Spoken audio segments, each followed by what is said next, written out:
সালাম আলাইকুম, কেমন আছেন সবাই? আজকে চমৎকার জিনিস রাইন্দা আপনাকে দেখামু, বুঝছেন নি? কি যে চমৎকার জিনিস আমগো দেশের লুদা বাইম, বুঝছেন নি? কেউ কেউ গুইত্তা বাইম।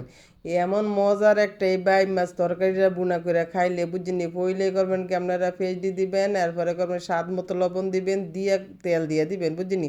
তেল না দিয়ে এরপরে এটার কেমনে যে বুনা করি, খালি চান একবার যে এটা কেমনে বুনা করি, এত স্বাদের একটা টেস্টের একটা জিনিস।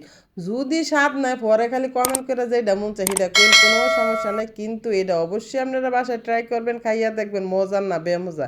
আমগো দেশে এডি খালো বিলো থাই, বুঝছেন এই মাটি কেটে কেটে করে কি মাটির সিফাত আছে না, গাত্তার ভিতরে ঢুকে যায় এই বাইমটি। পরে আবার দেখা যায় কি মার যখন আবার পানিটা শুকায় জায়গা, এই পানিটা শুকায় গেলে কোদালটা কূপ দিলে বাইম মাছটি হালদা হালদা উঠে, বুঝছেন কার হালদা হালদা উঠি আমগো এই বাইম মাছটি। আরে ছোটবেলা সেই স্মৃতি মনে করে জায়গা।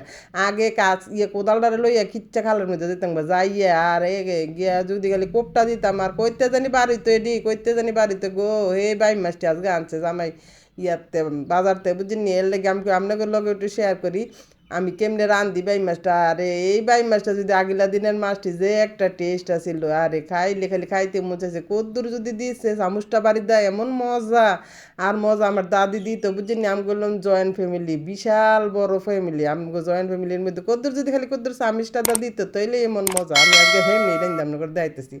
অনেক দেখান পেঁয়াজ দিয়ে যখন লাল লাল হয়ে যাবো তখন করবেন কি হলুদের গুঁড়া মরিচের গুঁড়া দিয়ে দিবেন, দিয়ে তরকারিটা কষাইবেন। তেজপাতাও দিয়ে দিন, তেজপাতা ছাড়া করলাম বুনা তরকারি কখনো স্বাদ লাগে না, বুঝছেন? আমি অবশ্যই অবশ্যই তেজপাতা আর জিরা দিবেন। অনেক দেন লাইরা সেরা যখন কষানো হয়ে যাবো তরকারিটা তখন কিভাবে রান্না করি এটা খালি ছায়া থাকবেন। যদি মজা না হয় আপনারা ট্রাই করে তাইলে আমার খালি কোয়েন গো এত স্বাদের তরকারিটা।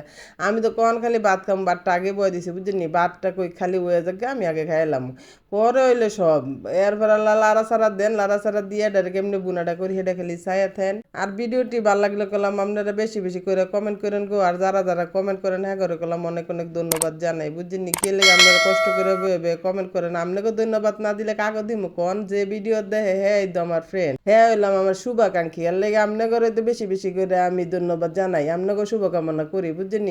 এরপর আল্লাহ করেন কি কষান শেষ হলে পানিটা দিয়ে দিবেন। পানিটা দিয়ে দিলে তারপর আল্লাহ দেখেন না কি স্বাদের তরকারিটাতে খারা খারা রান্না হয়ে গেছে আমার, বুঝছেন? বেশি দেরি লাগে না এই তরকারিটা রান্না করতে।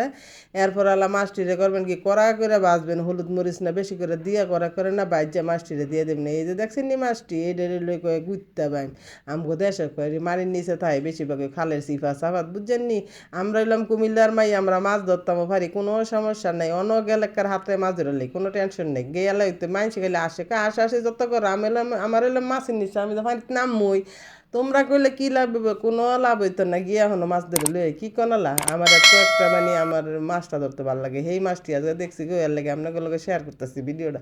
এরপরে লাড়াচাড়া দিয়া মাছটি সুন্দর করে ফেসডির লগে না মিশে তারপরে করবেন কি একটু ডেকে দিবেন। কে লেগে ফেসডি একটু সিদ্ধ হইব তো এনে মজা লাগবে, বুঝছেন নি? ভিডিও ভালো লাগলে কলাম আপনারা বেশি বেশি করে কমেন্ট করে দিয়েন গো। বারে বারে কই আমার বোনেরা বই চাইবেন আর কমেন্ট করবেন, লাইক কমেন্ট করতে কি আর কোনো সমস্যা? কইরা লেন গো বোনেরা, কইরা লেন। আমার ভিডিওটি সবাই বেশি বেশি করে লাইক করেন। সবাই ভালো থাকবেন, ধন্যবাদ, আসসালামু আলাইকুম, আল্লাহ হাফেজ।